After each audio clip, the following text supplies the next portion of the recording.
Student, welcome to HRP academy. इस video में हम एक्सरसाइज सॉल्व करेंगे। इसके प्रीवियस 2 वीडियो में आपने थ्योरी सीखी थी, उसी से रिलेटेड क्वेश्चन मैं आपको बताने वाली हूँ। नाउ आप देखेंगे एक्सरसाइज 1.1 जिसमें क्वेश्चन नंबर फर्स्ट है using appropriate properties and find. यहाँ पर 2 क्वेश्चन मैंने ऑलरेडी लिख के रखे हैं, जिसमें फर्स्ट क्वेश्चन में अभी आपको सॉल्व करके बता रही हूँ। इसमें सबसे पहले आपको क्वेश्चन को ऑब्जर्व करना होगा और प्रॉपर्टी हम यूज कैसे कर सकेंगे वो तभी आपको समझ में आएगा। तो ऑब्जर्व करने के बाद आप इस जगह देखेंगे तो यहाँ पर आपको कॉमन में नजर आ रहा है 3/5 फर्स्ट 2 टर्म में, और प्लस के बाद की जितनी टर्म्स है उसमें भी आपको 3/5 कॉमन नजर आ रहा है। तो इसीलिए हम इन नंबर्स को इस तरह से अरेंज करेंगे कि आप प्रॉपर्टी को अप्लाई कर सको। लुक हियर,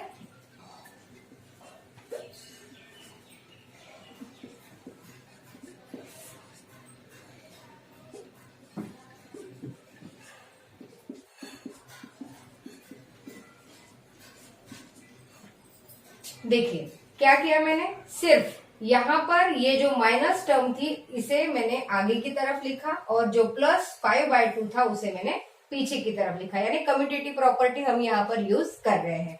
तो यहाँ पर इस तरह से लिखने के बाद इन 2 टर्म्स में और इन 2 टर्म्स में आप देखेंगे कि 3/5 आपका कॉमन नंबर है, इसीलिए हम 3/5 को कॉमन ले लेते हैं। जब आप 3/5 कॉमन ले लेते हो तो यहाँ पर रहेगा -2/3 और यहाँ पर रहेगा -1/6 ब्रैकेट कंप्लीट। और ये जो टर्म है लास्ट में 5/2 उसे एज यूजुअल आपको लिखना होगा।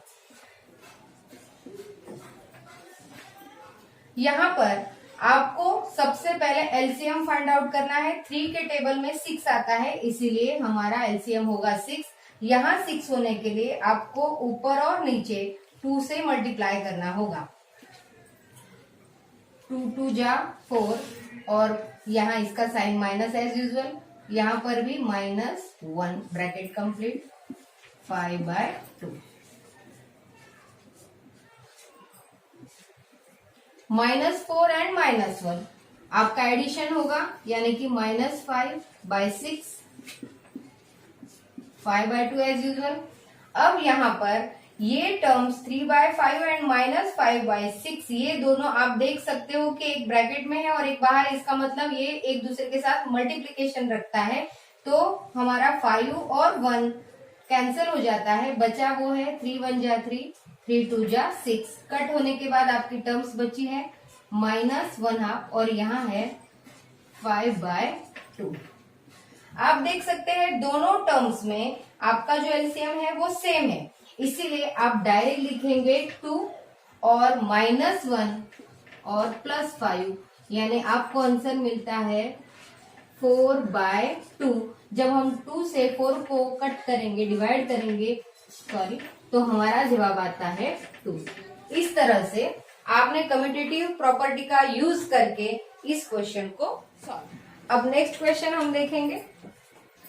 यहाँ भी एज यूजुअल पहले आप ऑब्जर्व करेंगे और फिर यदि हमें जरूरत है तो नंबर्स को हम कम्यूटेटिव प्रॉपर्टी यूज करके चेंज करेंगे।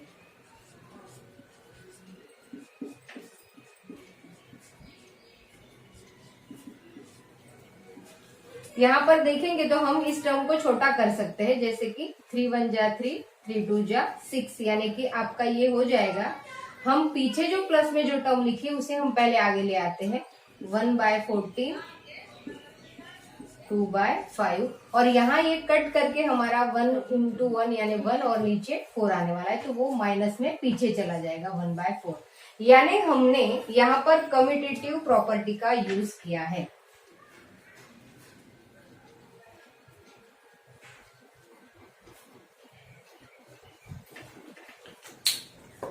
अब जिस प्रकार इस क्वेश्चन में आपने सॉल्व किया था उसी तरह से यहाँ पर भी देखेंगे कि 2/5 और यहाँ भी 2/5 है, जिसे हम आगे कॉमन ले लेंगे। 2/5 है, ब्रैकेट में क्या रहेगा -3/7। यहाँ से भी 2/5 को आपने बाहर ले लिया तो अंदर क्या रहेगा +1/14 और लास्ट वाली जो टर्म है 1/4। ध्यान रखना, बहुत सारे स्टूडेंट लास्ट वाली टर्म लिखना भूल जाते हैं। आप यदि भूल जाओगे तो आपका क्वेश्चन कितना भी आप सही सॉल्व करोगे फिर भी आपने अधूरा सॉल्व किया, इसीलिए मार्क्स कट सकते हैं। अब यहाँ पर 7 के टेबल में 14 आता है, इसीलिए आपका यहाँ पर एलसीएम हो जाएगा 14। यहाँ पर 14 होने के लिए आपको 2 से मल्टीप्लाई करना होगा और ऊपर भी 2 से, यानी 3 2 जा 6, -6 यहाँ होगा, यहाँ पर +1 एज यूजल, -1/4। उसके बाद 2/5 एज यूजल, ब्रैकेट के अंदर -6 + 1 करोगे तो आपका होगा -5 / 14 और -1/4 एज यूजल। अब देखिए यहाँ पर फिर से ऊपर 5 टर्म है, नीचे भी 5 है, कट गया, 2 1 जा 2, 2 7 जा 14, यानी कि यहाँ आपका आया है 1/7 -1/4। अब इस जगह आप देखोगे तो 7 और 4 किसी के भी टेबल में कोई भी नहीं आता, इसीलिए आपको एलसीएम लेने के लिए सीधा मल्टीप्लाई करना होगा 7 का 4 के साथ, तो वो आएगा 28 और क्रॉस मल्टीप्लीकेशन करेंगे, 4 1 जा 4 -7 1 जा 7, मतलब यहां से यहां मल्टीप्लाई करना है और यहां से यहां मल्टीप्लाई करना है, तो आपका जवाब हो गया -3/28।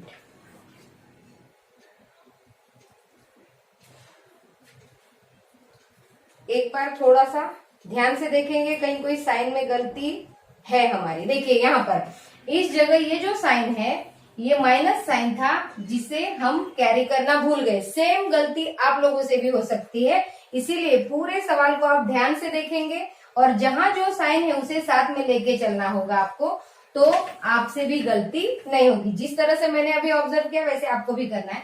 तो यहाँ पर ये -4 आपका आएगा, मल्टीप्लाई करने के बाद देखिए ये एक साइन हमारा छूट गया था, -4 और -7, आपका जवाब आता है -11 / 28। इस तरह से आपने दोनों क्वेश्चन में कम्यूटेटिव प्रॉपर्टी का यूज करके इसका जवाब फाइंड आउट किया। इसके बाद सेकंड क्वेश्चन है, right the additive inverse. Additive means Hindi में योज्य प्रतिलोम। हर क्वेश्चन का आपको योज्य प्रतिलोम यानी एडिटिव इनवर्स फाइंड आउट करना है। यहाँ पर फर्स्ट है 2/8, जिसका एडिटिव इनवर्स मैंने थ्योरी में आपको समझाया था कि जब आप एडिटिव इनवर्स लिखते हैं तो उसका जो भी साइन होगा उसका अपोजिट साइन आपको लेना है, क्योंकि मैंने रूल में बताया था कि जब दोनों अंकों का आप एडिशन करते हो या आप जोड़ करते हो तो वो क्या आना चाहिए, 0 आना चाहिए। तो इस तरह से 2/8 का जो एडिटिव इनवर्स है वो सिंपली क्या है, -2/8। इसी तरह से -5/9, अब यहाँ पर जब माइनस साइन है तो उसका एडिटिव इनवर्स सेम, हम बार बार नहीं लिखेंगे एडिटिव इनवर्स, इसका भी क्या होगा आपका 5/9।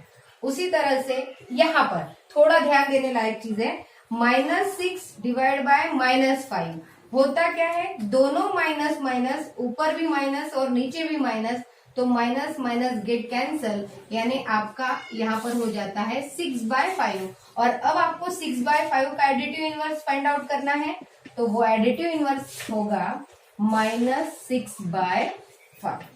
देन नेक्स्ट क्वेश्चन 2/-9, ये -9 यहाँ पर भी हट जाएगा और उसका एडिटिव इनवर्स होगा योज्य प्रतिलोम 2/9। देन 19 / -6, इसका भी आप साइन चेंज करेंगे तो एडिटिव इनवर्स होगा 19/6। क्लियर। इस तरह से हर क्वेश्चन में आप देखेंगे हमने सिर्फ उसका जो भी साइन था उसे चेंज किया है, तो आपको हर क्वेश्चन का एडिटिव इनवर्स यानी योज्य प्रतिलोम प्राप्त हुआ। Question, verify that -(x = x, जो वैल्यू नीचे दी हुई है इसे हमें इस इक्वेशन में डाल के दोनों साइड इक्वल है ये हमें वेरीफाई करना है। First question, x into bracket -x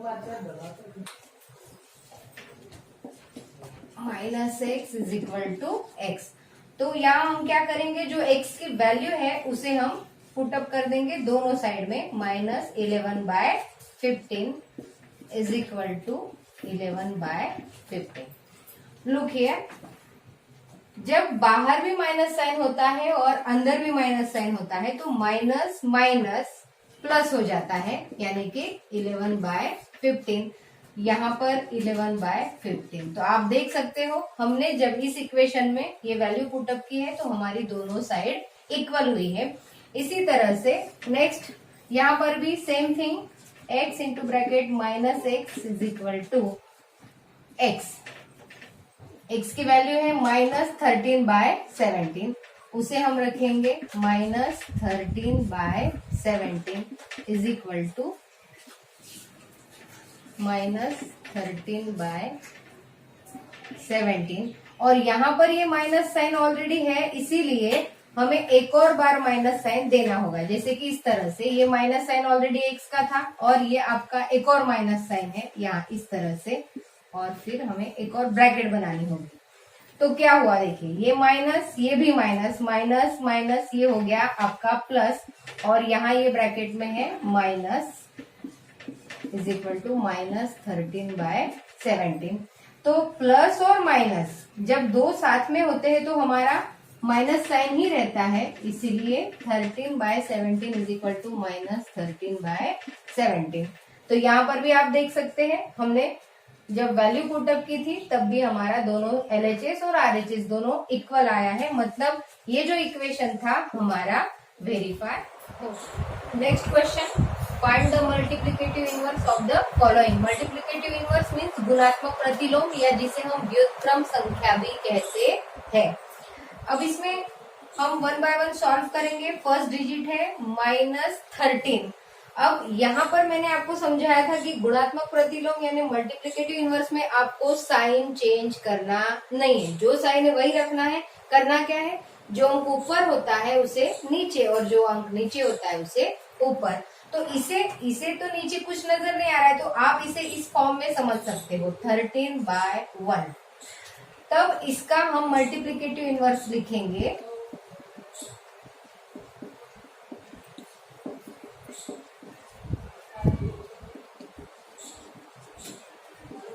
यानी गुणात्मक प्रतिलोम।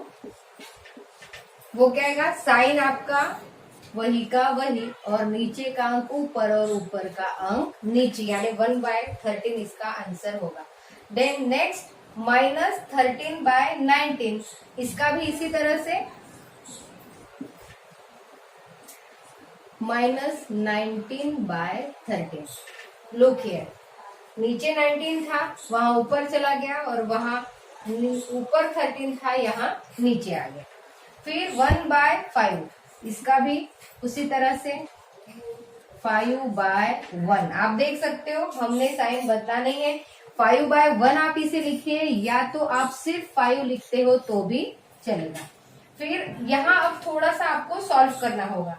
-5/8 एंड -3/7। तो आप क्या करेंगे, माइनस माइनस ये आपका हो जाएगा प्लस, और यहाँ सॉल्व करेंगे आप 5 इंटू 3 यानी कि 15, और 8 इंटू 7 यानी कि 56। अब इसका आप जब मल्टीप्लिकेटिव इनवर्स लिखेंगे तो वो होगा 56/15। देन नेक्स्ट यहाँ भी आपको मल्टीप्लाई करना होगा। -1 इंटू -2/5 यानी क्या हो जाएगा, माइनस माइनस ये हो जाएगा प्लस, और 2 1 जा 2 /5। तो आपका 2/5 का आपको मल्टीप्लिकेटिव इनवर्स फाइंड आउट करना है, मतलब वो आपका आएगा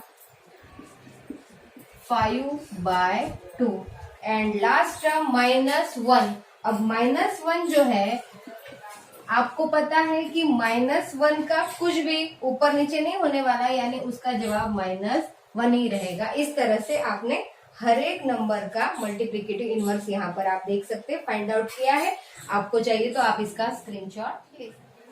next question, name the property under multiplication used in each of the following. यानी कि ये नीचे जो क्वेश्चन आपको दिए हैं इसमें कौन सी प्रॉपर्टी, कौन सा गुणधर्म यूज हुआ है वो आपको लिखना है। तो सबसे पहले आप ध्यान से देखेंगे तो -4/5 multiply by 1 is equal to 1 multiply by -4/5। यहाँ पर दो चीजें आपको देखने को मिलेगी, कम्यूटेटिव भी नजर आ रहा है क्योंकि 4/5 यहाँ आगे था और इधर पीछे लिखा हुआ, यानी कम्यूटेटिव प्रॉपर्टी भी है। पर आंसर जब -4/5 आया है तो आपको हमने सिखाया था कि किसी भी नंबर को जब हम 1 से मल्टीप्लाई करते हैं तो उस 1 का मल्टीप्लीकेशन में कोई इफेक्ट नहीं होता है, जवाब वही का वही आता है। तो आप समझ गए होंगे ये कौन सी प्रॉपर्टी है। हाँ बिल्कुल सही। तो ये जो प्रॉपर्टी है यानी यहाँ हमने यूज किया है रोल ऑफ 1 या इसे आइडेंटिटी ऑफ 1 कह सकते हैं, और हिंदी में कहना चाहो तो एक की भूमिका। देन सेकेंड क्वेश्चन में आप देखेंगे तो क्या है यहाँ पर -13/7, और आप जब राइट साइड में देखेंगे तो -13/7 पीछे की तरफ लिखा है, और LHS में देखेंगे -2/7 और RHS में देखेंगे तो 2/7, यानी कि जो नंबर्स है उसको आगे पीछे लिखा गया है, यानी कि हिंदी में कहेंगे तो क्रम का नियम यूज हुआ है, और हम इंग्लिश में कहेंगे तो यहाँ पर है कम्यूटेटिव लॉ।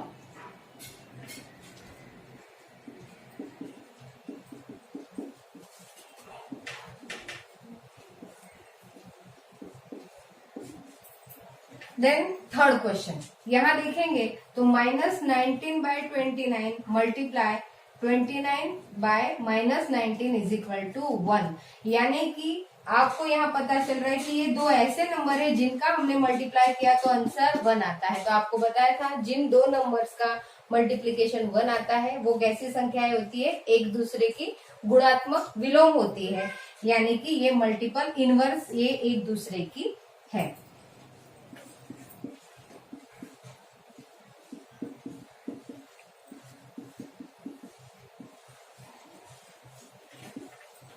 व्युत्क्रम संख्याएं, इसे हम व्युत्क्रम संख्याएं भी कह सकते हैं।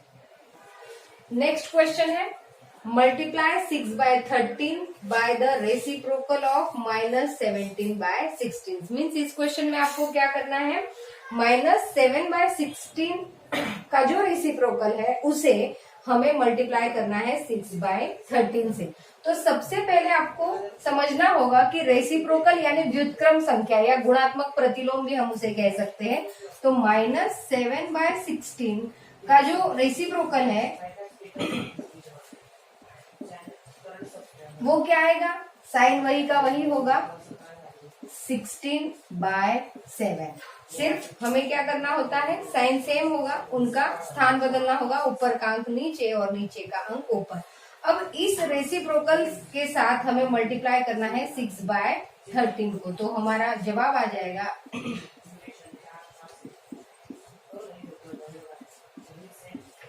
मल्टीप्लिकेशन आपको करना ही होगा, उसके लिए टेबल लर्न होना बहुत ही जरूरी होता है। और यदि नहीं आ रहा है तो आप धीरे धीरे सिंगल डिजिट से मल्टीप्लाई करेंगे।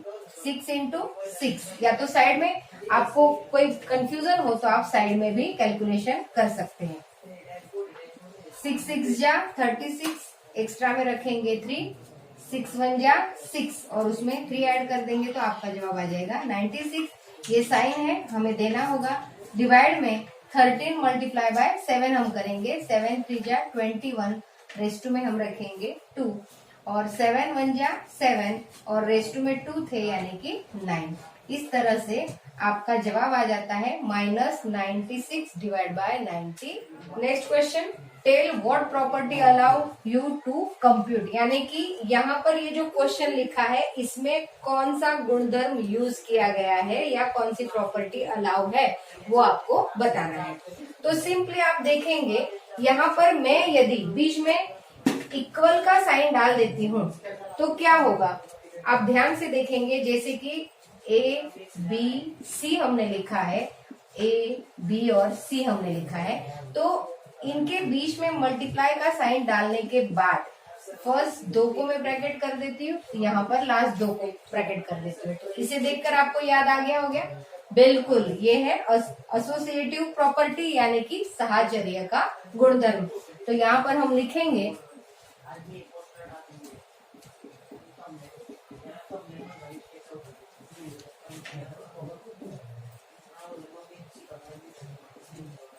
इस तरह से एसोसिएटिव प्रॉपर्टी का उपयोग हुआ है। देखेंगे 1/3 है, 1/3 है, 6 है, 4/3 है और ब्रैकेट यहाँ लास्ट 2 नंबर्स को किया गया है और यहाँ पर बिफोर 2 नंबर्स को ब्रैकेट किया हुआ है, यानी कि इसी प्रॉपर्टी का उपयोग यहाँ हुआ है। नेक्स्ट क्वेश्चन है, is 8/9 the multiplicative inverse of -1/8?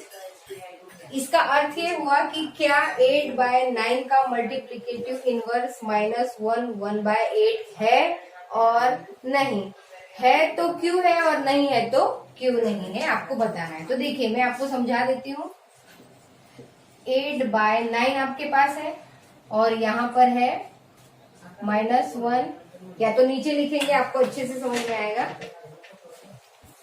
-1/8। अब जब आप इसे सॉल्व करोगे तो क्या होगा, minus sign as usual, 8 as usual, 8 into 1, ये मिक्स्ड नंबर है, आपको इसे प्रॉपर फॉर्म में लाना है। 8 इंटू 1 और +1 यानी कि 8 1 जा 8 +1 मीन्स 9। तो यहाँ पर ये है -9/8। अब आपको मल्टीप्लीकेटिव इनवर्स यानी कि गुणात्मक प्रतिलोम पूछा है।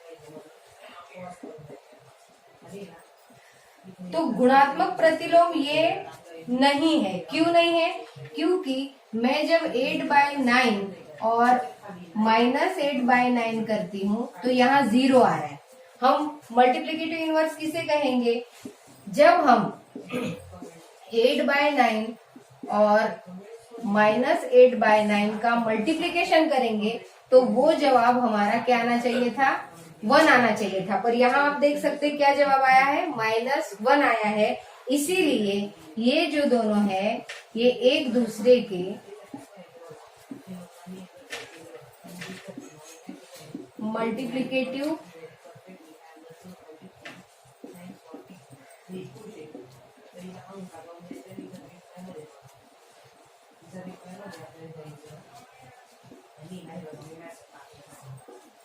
नहीं है, मल्टीप्लीकेटिव इनवर्स ये नहीं है। और इसका कारण y पूछा है तो इसका कारण हम ये बताएंगे क्योंकि इन दोनों का मल्टीप्लीकेशन करने पर -1 जवाब आता है। Next question, is 0.3 the multiplicative inverse of 3 1/3 y और y0? मतलब ये पूछा है कि 0.3 जो है ये 3 1/3 का मल्टीप्लीकेटिव इनवर्स है या नहीं। मल्टीप्लीकेटिव इनवर्स मीन्स फिर से बताएंगे हम, गुणात्मक प्रतिलोम।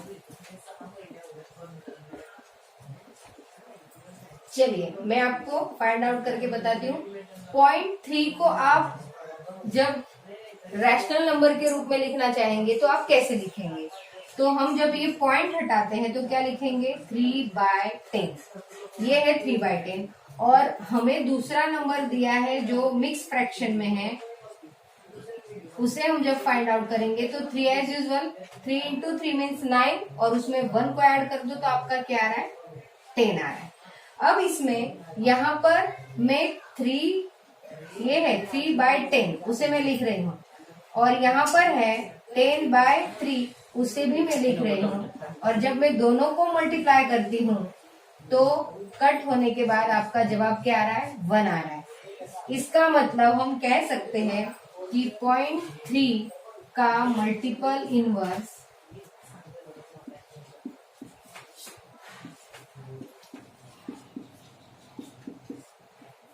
3 1/3 है। यस। और y तो उसका जवाब आप दे सकते हैं कि दोनों को जब हमने मल्टीप्लाई किया है तो आंसर आपका क्या आया है, 1। जब दो अंकों का मल्टीप्लिकेशन 1 आता है तो वो एक दूसरे के क्या होते हैं, मल्टीपल इनवर्स होते हैं। Next question, question number 10 exercise 1.1 का ही है ये भी। राइट यानी कि आपको यहाँ जो क्वेश्चन लिखे उनके आंसर लिखने हैं। तो सबसे पहला क्वेश्चन क्या है, देखिए, the rational number that does not have a reciprocal, यानी कि ऐसा नंबर आपको बताना है कि जिसका रेसिप्रोकल यानी कि व्युत्क्रम संख्या नहीं है। सोचिए कौन सा ऐसा अंक है कि जिसका रेसिप्रोकल नहीं है, यानी कि उसका कोई विलोम नहीं है, तो वो आपका जवाब है 0। सोच के देखिए, 0 का कोई रेसिप्रोकल नहीं है, क्योंकि हम उसे 0/0 लिखेंगे या सिर्फ 0 लिखेंगे कोई फर्क पड़ता नहीं है। उसके बाद नेक्स्ट क्वेश्चन है, the rational numbers that are equal to their reciprocal, यानी कि ऐसा आपको रैशनल नंबर बताना है कि जिसके इक्वल में उसका रेसिप्रोकल भी है। तो वो क्या है, देखिए आप 1 लिखते हो तो 1 का रेसिप्रोकल क्या है, 1 ही है, यानी कि 1/1 लिखेंगे तो भी वही है। फिर उसी तरह से आप -1 लेते हो, -1, तो उसका भी रेसिप्रोकल आप करोगे तो वो भी क्या है, -1 है, यानी कि उसे -1/1 लिखे चाहे कि 1/1 लिखे तो सेम थिंग। इसीलिए यहाँ पर 1 का रेसिप्रोकल 1 है और -1 का भी रेसिप्रोकल -1 है। उसके बाद थर्ड क्वेश्चन है, the rational number that is equal to its negative, ऐसा कौन सा नंबर है कि जिसका हम ऋणात्मक अंक ढूंढेंगे तो वो स्वयं के साथ इक्वल होगा, यानी कि 0 है उसका में 0 जो है वो ना नेगेटिव नंबर है ना ही वो पॉजिटिव नंबर है। इसीलिए इस क्वेश्चन का जो आपका जवाब है वो आता है 0, यानी कि 0 वो संख्या है कि जिसका हम नेगेटिव भी करते हैं तो वो इक्वल ही आता है। Then question number 11, fill in the blank. सबसे पहला क्वेश्चन है, 0 हैज डैश डैश रेसिप्रोकल, यानी कि 0 यानी शून्य के कितने रेसिप्रोकल है, शून्य की कितनी व्युत्क्रम संख्या है। तो मैंने अभी आपको बताया शून्य का कोई रेसिप्रोकल नहीं है, यानी कि यहाँ आपका जवाब क्या आता है, 0 आता है। उसके बाद सेकंड क्वेश्चन है, the number dash dash and dash dash are their own reciprocal. ये भी मैं आपको अभी ऊपर समझा चुकी हूँ कि ऐसे दो अंक लिखने की वो स्वयं के ही व्युत्क्रम है, स्वयं के ही रेसिप्रोकल है। तो 1 का रेसिप्रोकल 1 ही होता है और -1 का रेसिप्रोकल -1 ही होता है। उसके बाद थर्ड क्वेश्चन है, द रेसिप्रोकल ऑफ -5 इज। -5 का जब हम रेसिप्रोकल करेंगे तो साइन आपका माइनस ही रहने वाला है, तो यहाँ इस -5 को हम -5/1 के रूप में शो कर सकते हैं। तब उसका जब हम रेसिप्रोकल लिखेंगे तो वो क्या आएगा, -1/5। इस तरह से हम उसका रेसिप्रोकल शो कर सकते हैं। देन फोर्थ क्वेश्चन है, reciprocal of 1/x where x does not equal to 0। ये समझना आपको बहुत जरूरी है कि यहाँ पर जो नीचे में जो x लिखा हुआ है उसका मूल्य 0 नहीं है, और उस वक्त फिर 0 नहीं है तो कुछ भी हो सकता है, -1 हो सकता है, -2 हो सकता है, 1 2 3 4 एनी नंबर, कोई भी अंक हो सकता है। तब आपको उसका रेसिप्रोकल लिखना है। तो सिंपल, जो हमारे पास 1/x है उसका हम यदि रेसिप्रोकल लिखते हैं तो वो रेसिप्रोकल हमारा क्या होगा, x होगा, यानी इस जगह आपका क्या जवाब आएगा, x। Next question, the product यानी कि यहाँ पर आपको क्या समझना है, गुणा की क्रिया करनी है। The product of 2 rational number is always a, क्या, 2 संख्याओं का जब आप गुणा करते हो तो वो भी स्वयं, वो रैशनल नंबर है तो उनका प्रोडक्ट भी क्या आता है, रैशनल नंबर ही आता है। आपको पहली जो संवृत्त यानी कि संवृत्तता की जो प्रॉपर्टी आपको सिखाई थी उसमें आपको बताया था कि नेचुरल नंबर का मल्टीप्लिकेशन करो या एडिशन करो तो नेचुरल नंबर आता है। तो इस तरह से यहाँ पर इसका जवाब होगा रैशनल नंबर। क्लोजर प्रॉपर्टी थी कि रैशनल नंबर का योग रैशनल नंबर ही आता है और नेचुरल नंबर का योग नेचुरल नंबर ही आता है। यहाँ ये गुणा के लिए है, प्रोडक्ट के लिए है, क्लोजर प्रॉपर्टी। देन 6 है, the reciprocal of a positive rational number is, यानी कि आपको जो पॉजिटिव नंबर होगा, धनात्मक जो संख्या होगी उसका रेसिप्रोकल आपको बताना है, तो उसका रेसिप्रोकल पॉजिटिव ही होगा, यानी कि इसका जवाब आता है पॉजिटिव। इसमें ध्यान रखना है कि धन संख्या का रेसिप्रोकल धन होता है और ऋण संख्या का रेसिप्रोकल ऋण होता है। मतलब हम ये समझेंगे कि पॉजिटिव जो होती है नंबर्स उसका रेसिप्रोकल पॉजिटिव और नेगेटिव नंबर्स का रेसिप्रोकल नेगेटिव होता है।